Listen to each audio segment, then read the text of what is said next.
Super Bowl Sunday, poetry and country music. What do these three things have in common? Absolutely nothing. But join us today on the ride and you'll find out why they're connected.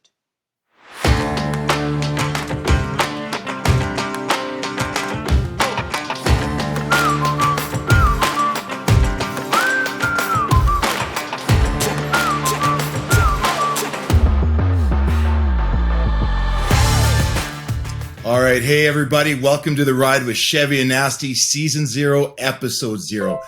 Chevy, it's been 10 long years, and I just got to say I'm so excited to be back in the studio with you, and looking forward to see where this ride takes us today. You know what, Sheldon? I'm happy to be back recording with you, chatting with you, chopping it up just like we always did in the past, and starting this new podcast. We've been talking about it for years, and here we go. The ride begins. But we couldn't start something new without bringing something in from the past. Some of our loyal listeners, some of our old fans keep asking us over and over, what about the 300-pound poetry? Will it be back? So Sheldon, in an homage to what we were and where we're going to bring the 300-pound poetry back with this show. Sheldon, you ready to kick it off?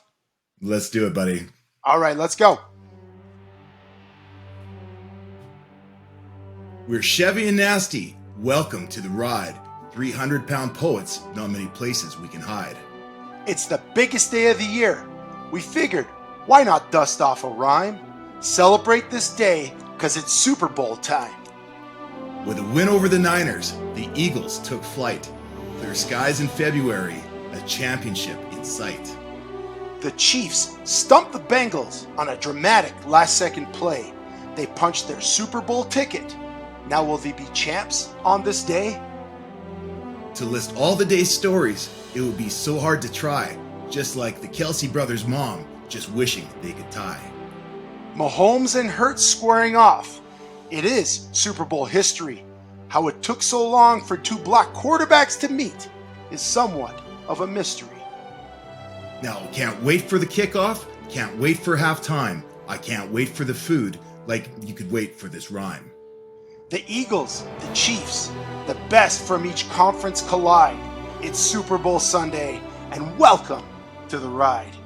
Man, I'm so excited, Sheldon. Not only is it our episode 0, this is our teaser, our trial episode, but it's Super Bowl Sunday. One of the most fun days if you're a football fan, even if you're not a football fan, if you don't follow it. It's such an event between the storylines, the music, the food, as you mentioned. Sheldon, what do you got planned today? Well, honestly, for me, Chev, and you know me, it's I love to cook. I love planning big meals. For me, Super Bowl Sunday is always about the food. So right now, I've got the Instant Pot pork carnitas cooking in the Instant Pot. I'm going to do up some salsa verde with some pickled red onions and just have it all out there ready to go feed the family and just enjoy a great meal. What are you going on today? What's your tradition? Well, I don't have a lot going on today, Sheldon. You know, normally it's a big day for me. I'm really excited about this day. Make the food like you said. You know, just get ready to enjoy a game. I usually don't have a horse in the race. I'm more of a Canadian Football League diehard fan, but I love the NFL. Obviously, I played in the NFL. I've got a few teams that I root for, but there's no team that I'm diehard for. But I love the game, and I love sitting down to watch, but I messed up.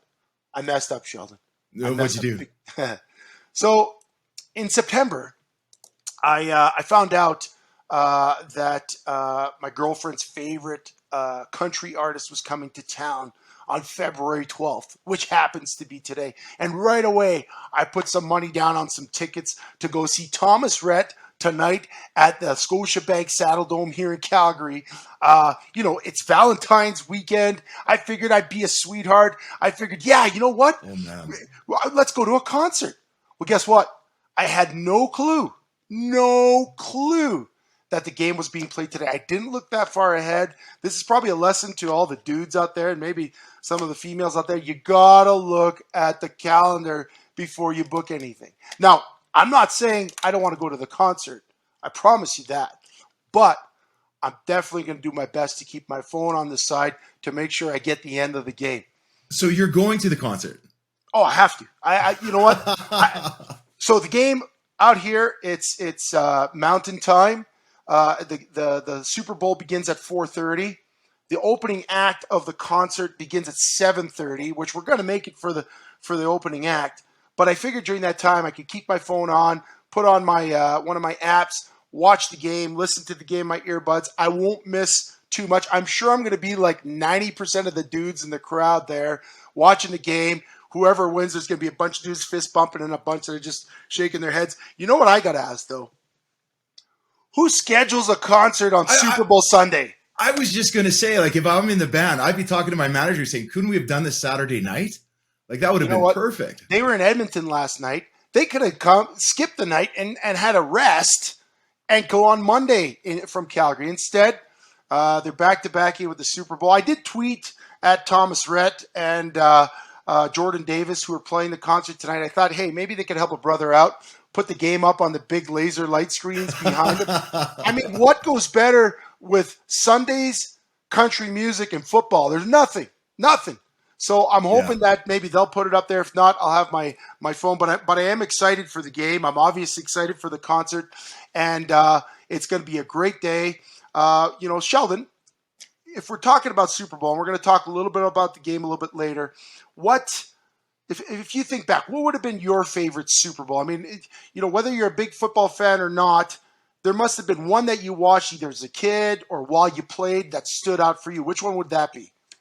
Well, when I was a kid, I was a big Bears fan, and the whole refrigerator Perry touchdown, and to me that was exciting. But as I kind of went along my football career, it's got to be I think it was 2001, 2002, the St. Louis Rams, Marshall Faulk, unstoppable. Nobody could stop him that year. They couldn't figure him out.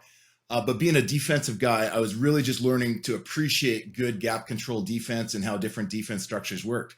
And in that game, I remember versus New England with Teddy Bruschi, Johnson. Just a bunch of beauties on that defense. Absolutely contain him. And I know it's not sexy to like celebrate a great defensive effort, but it was almost at that time, it was almost so epic and heroic to see a defense actually being able to keep Marshall Faulk in check. And I think that was the first time I appreciated the greatness and the teamwork that it takes to win a championship. Well, that was a great. You know what? That was a great game, and it's kind of a lead-in to my favorite Super Bowl.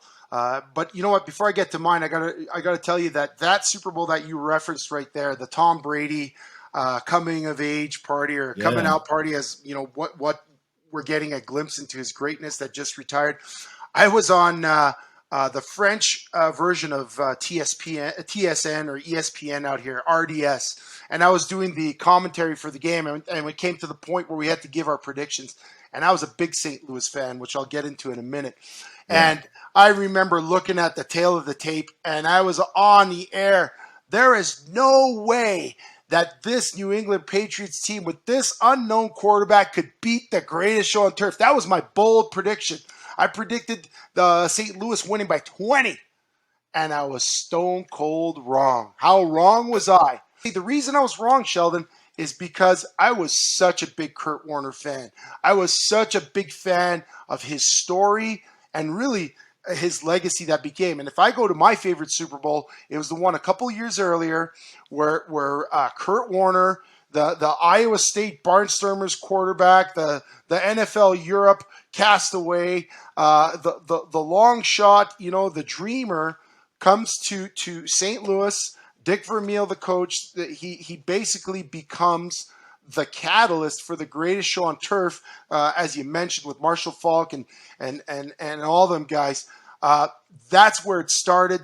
That Super Bowl was so memorable to me for that final play of the game with Steve McNair from the Tennessee Titans throws that pass to try and win the game. Guy reaches out, stopped at the 1 yard line by, I think St. Louis's linebacker at the time was Mike Jones. And that was the end of the game. And for me, that was a very, very big moment for the underdog because, again, at that time in my life, it was right when I was trying to get on in the professional sports world. I was getting out of university.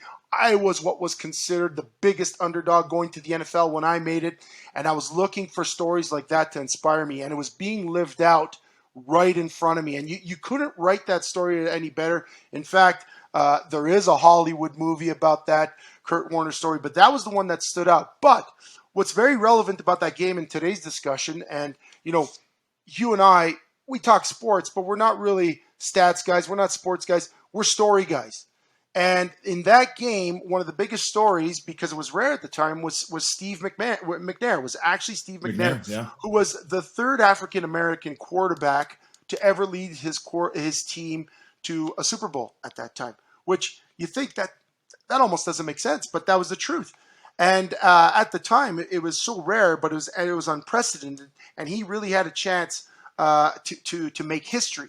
But history will be made again today because when we look at today's game between the Eagles and the Chiefs, it's the first time in Super Bowl history that two African-American quarterbacks square off. And that's a big deal. See, that's a big deal in the African-American community.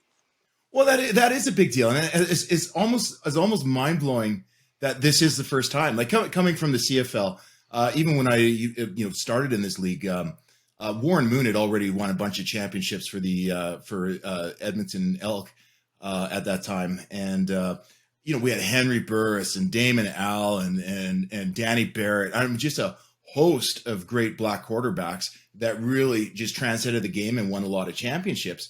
But coming out south of the border in the NFL, you just haven't seen that. A lot of guys just hadn't gotten the opportunity until really right around that time in the outside of Warren Moon.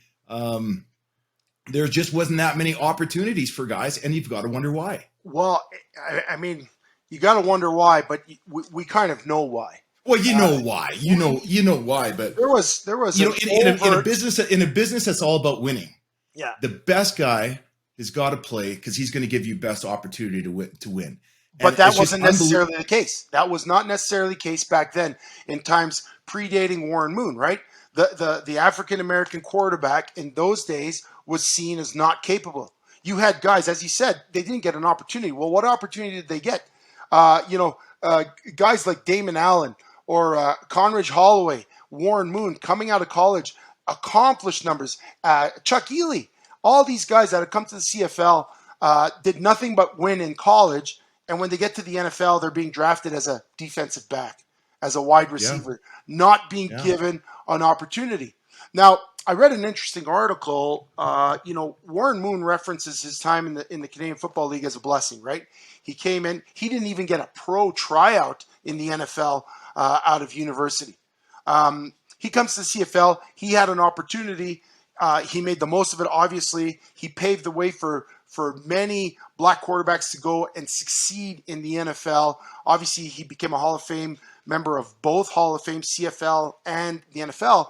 But as he was stating, there was a lot of opportunity, and CFL provided him that opportunity. There was another quarterback in the article that said he played in the CFL. He was an African-American quarterback, came up to CFL. He experienced very similar types of racism and prejudice and stereotype, but the CFL took advantage of an inefficiency in the NFL and realized, hey, so it wasn't really this, people like to paint the picture that the CFL was this welcome wagon of, oh, come here and we'll treat you better. I don't think it was exactly that, but the opportunity was there because the CFL always looking for talent, always looking for players, and the game really catered at that time to a different style of play, a more athletic style of play, a more mobile style of play, which is what we see in the NFL right now, which is what it's morphed to with the two quarterbacks today.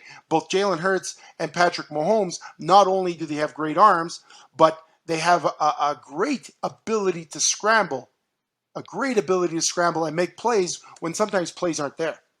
Well, and I'm going to take it a step further than that too. I mean, because Warren Moon, I think one of his greatest strengths was his ability to see the game and transcend the game. And now I'll mention another guy that got an opportunity in the CFL, but just because he was short, Doug Flutie, right? They weren't looking at 5'10" quarterbacks in the NFL at that time. But when you look at whether it's Jalen Hurts or Patrick Mahomes, you're literally looking at a quarterback, much like Doug Flutie, that just transcends the field, sees the field in a different way than the traditional drop back passer ever could. So not only does he have the athletic ability to run, to get open and by himself opportunities, and the ability to throw from just about any body position on the field, he picks defenses apart because he sees everything. It's like the game's in slow motion for him. Right. And to me, that's the sign of a great quarterback. Where as we're looking at Patrick right now, I'm convinced we're seeing the next Tom Brady. I'm convinced there may be a chance that this guy's going to win 3 or 4 Super Bowls in his career if he can keep himself healthy and keep progressing. Not because he's a great athlete. That'd be like taking a Brady. What if Brady could run like that? Right. How many more opportunities? But you see Patrick Mahomes, when injured and hobbled on one leg, is still able to take over a game. But I think the significance of this game and these two players meeting, the meeting of two African American quarterbacks for the first time in the Super Bowl is what we're talking about. The meeting of these two styles of play that weren't traditional by any means in the NFL has not only been because of a shift in values, in terms of acceptance and tolerance and message, but I think it's also a shift in the game. So in the past, it would have been like trying to fit a square peg into a round hole. And many coaches, as you know, it's the system, not the player. And the best coaches have been able to adapt their system to the players they have. And I think there has been this evolution, especially in the NFL. Like, we're not going back far from Warren Moon coming out of college. We're talking 40 years. It was in my lifetime and in your lifetime too, right? So this is not far where players were overtly discriminated against because teams felt they couldn't do it. Well, they were put into a box, yes, right? Absolutely. It seemed like it was just common knowledge. Well, you're not going to win with a black quarterback, even though the stats in the history did not show that. Right, and it did evolve. I mean, we mentioned Steve McNair. We mentioned Randall Cunningham. I mean, if we look at the Eagles specifically, Eagles have a very long history of using a more athletic quarterback, which has happened to be in many instances an African American quarterback, from Randall Cunningham to Rodney Peete to Donovan McNabb to Jalen Hurts. I hope I'm not forgetting anyone here, but all these great quarterbacks of the athletic nature have had success. Now, Donovan McNabb, he brought the Eagles to Super Bowl. They lost to Tom Brady. Today, Jalen Hurts has the same opportunity, but you look at the evolution of the quarterback in the NFL, there has been a shift. When Michael Vick came out, he was the greatest thing anyone had ever seen. When Michael Vick came out, we just couldn't believe how amazing of an athlete he was, but the NFL wasn't ready. Cordell Stewart, another athlete. His name was Slash because they tried to get him to do anything but play quarterback. He was one of the few guys that actually got drafted, even though he said he wanted to only play quarterback. They tried to force him to be a returner, a receiver, a defensive back, a running back, and he stuck with quarterback, and he had a successful career despite those obstacles. So Cordell was always one of my favorites. In fact, when I was at Iowa State, he was with Colorado Buffalo. He was my first sack. And it was a thrill because he was a stud in college and he was a stud going in the pros. Now, a lot of times, like I think back to him and I'm like, yeah, too bad it never really worked out for him. Boy, he was exciting, but sort of one-dimensional. That's my mindset. That's how I remember him. But I was looking it up. Do you know, outside of the playoffs, do you know what his regular season record was? What is 46-29. Jeez. Like, he wasn't a good quarterback. He was an amazing quarterback. Played on a great team, but he was able to use all the assets and the weapons that he had. And you're telling me that in today's game, if I've got a quarterback who wins, 2 out of every 3 games that he plays, that he's not going to be my number one and my feature guy, and I'm not going to go to the wall for him.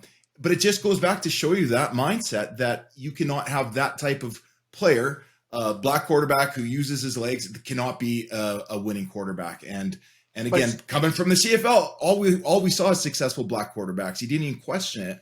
It's just, it wasn't even a thing. It wasn't a thing. I mean, it wasn't a thing. It wasn't a thing. It was maybe a different style of quarterback than the typical stand-up 6'5" Peyton Manning Yeah, type most of of. them were runners. Yeah.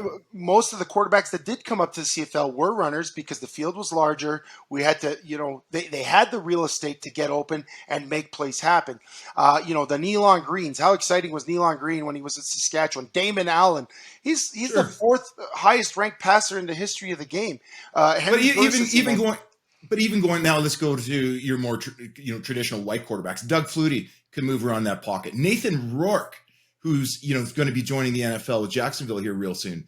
Yeah, he can move around the pocket. It's just the Canadian game was built for that style of play, and I love what you said earlier, because today's NFL is all about the quarterback, and being a mobile quarterback is a massive benefit, but being a pure runner isn't going to get you anywhere. These guys are two of the best. They see the field, great leaders of their team. And it's funny that this is the first time we're seeing it happen, but I'm excited. I still don't I know we're talking a lot about this. I still don't really consider this a big deal, but you know what? Maybe it is. But you know what, Sheldon? It's kind of been in a sense for me, talking about this topic and doing a bit of research has really got me to think about the game and how it's evolved. You've got to think that because of the emergence of, we'll call it the mobile quarterback, because we could throw Drew Brees, Doug Flutie, Sure. Aaron Rodgers, we could throw those guys into Kyler Murray. The offenses have evolved. Even, when you think about Colin Kaepernick and the San Francisco 49ers, when they went to the Super Bowl, what's evolved in the NFL is that play style option, the RPO. They call it the run pass option, which we called it the zone read in the CFL, right? You read the defensive end. If he crashes down hard, you don't give it to the running back, you pop it over top. And that evolution of the offense is perfectly suited for quarterbacks like Mahomes, perfectly suited for quarterback like Jalen Hurts. And offenses around the NFL have been adapting over the years that style of play. And every team would like a guy like Jalen Hurts. Every team would like a guy like Patrick Mahomes, Kyler Murray, all these guys that can move, can run, and make plays with their legs. Before, when Michael Vick was in the NFL, that wasn't an option because people weren't coaches, offensive geniuses and gurus were not evolving their offenses to suit his style.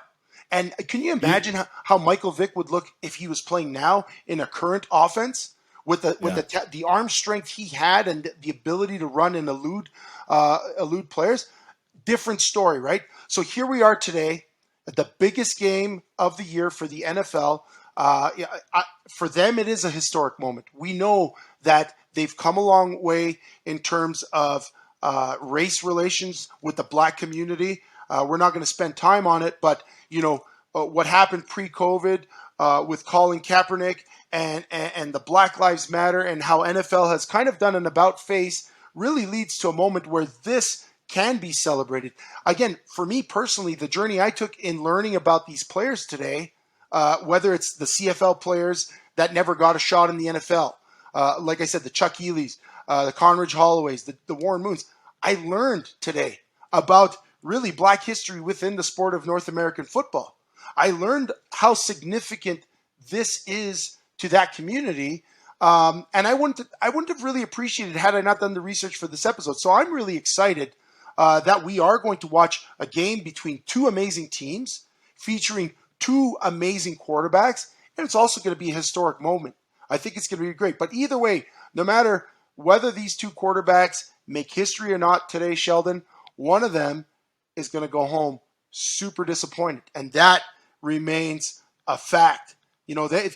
History is nice, but I want that ring. History is nice, but I want that ring. So let's talk about the game today, Sheldon.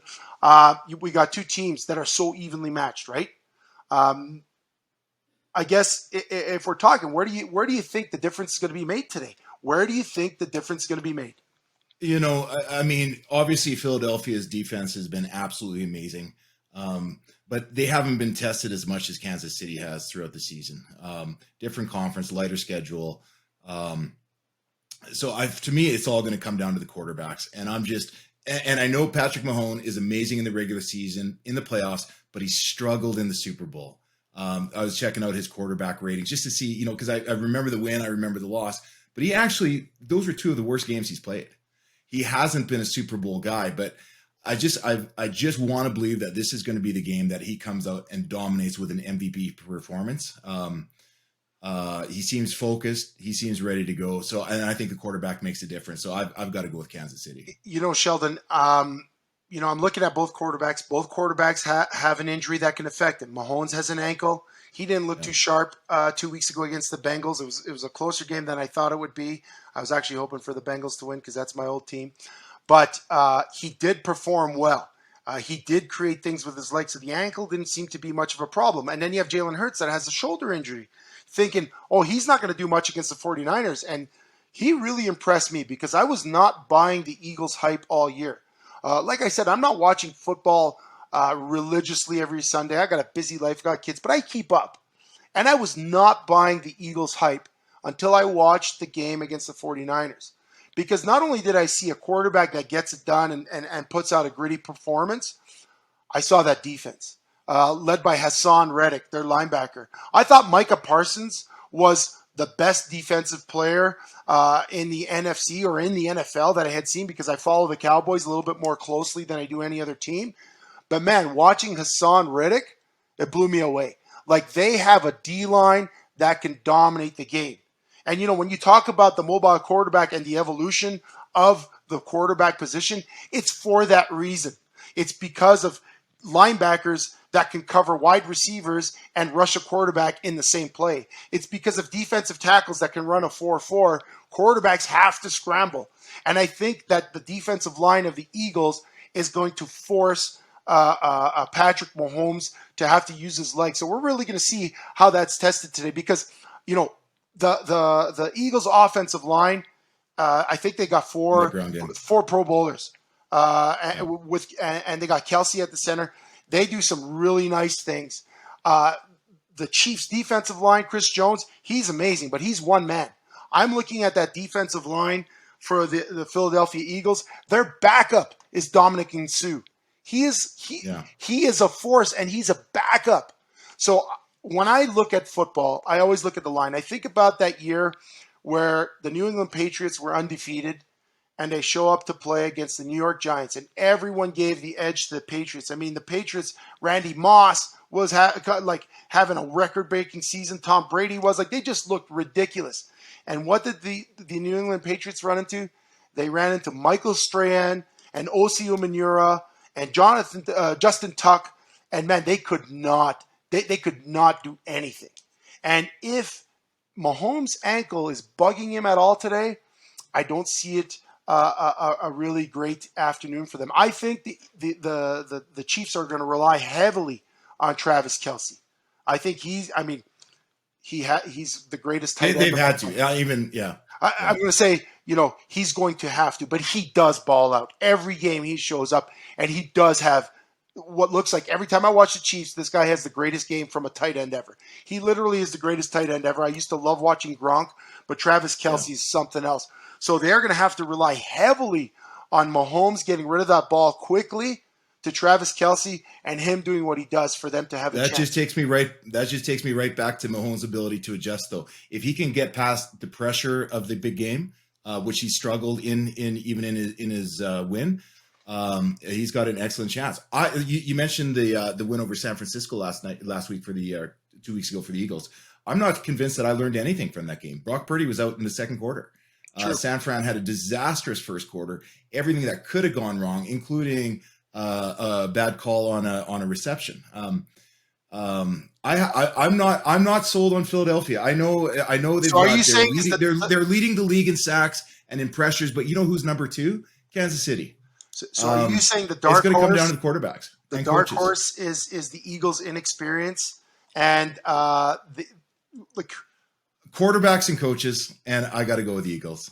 I could be wrong. I think they're the underdog in this game, right? I just don't see it that way. So coming into starting this podcast today, I want the Chiefs to win. I have a connection there. My good old buddy JP Darsh, who played with me at McGill, wound up having a 10-year career or 11-year career in the CFL, including 2 seasons with the Chiefs. Also happens to be one of the Chiefs' orthopedic surgeons. So I'm pulling for the Chiefs. But as I've done this breakdown of the game and I've done research for the show, I can't see anything but the Eagles taking this way. And I know when I put my fist down and make a prediction, the You're opposite wrong. happens. Exactly. I know I'm absolutely wrong. So I expect that the Chiefs will win. I want the Chiefs to win. I expect them to win based on my prediction, but my prediction is the Eagles are going to win this game, and I think it's going to be 28-21. That's what I predict. Sheldon, what's your final prediction? I'm just going the other way. You just going the other way? You 28, got a score? the other way. You got a score? Same score, just the other way. That's exactly what I'm thinking. 28-21. 28-21. Well, you know what, Sheldon? I used to sit in a football film room with Vaughn Booker, and he actually played for the Chiefs. We were in the Bengals together, and Vaughn Booker was a great player, former military guy. By the time I got there, he was like a 12-year vet. And we'd come in after a hot day of practice. We'd sit in. We'd have about 20, 30 plays of practice to go through. We'd be watching film, and it'd be dark, and we're tired, sore. 5 plays in, if the defense had a really good play, he'd look up, he'd say, "Hey, coach, this looks like a good one to end on." So, Sheldon, what I'm saying is I really enjoyed that we got back on the air. I hope that the fans enjoyed the ride we took them on today. And as we go forward, there's going to be more rides, more fans, more guests, more fun. Sheldon, last words. Chev, it's been a pleasure to kick off the Rust with you. I'm sorry that you're going to miss the game tonight, but enjoy the show. And you're a good man, I think, for doing that. I'm a little torn, but I think you're doing the right thing. I hope you have a great time with Brittany. That's all I got. Looking forward to those pork tacos. See you all next time on the ride with Chevy and Nasty.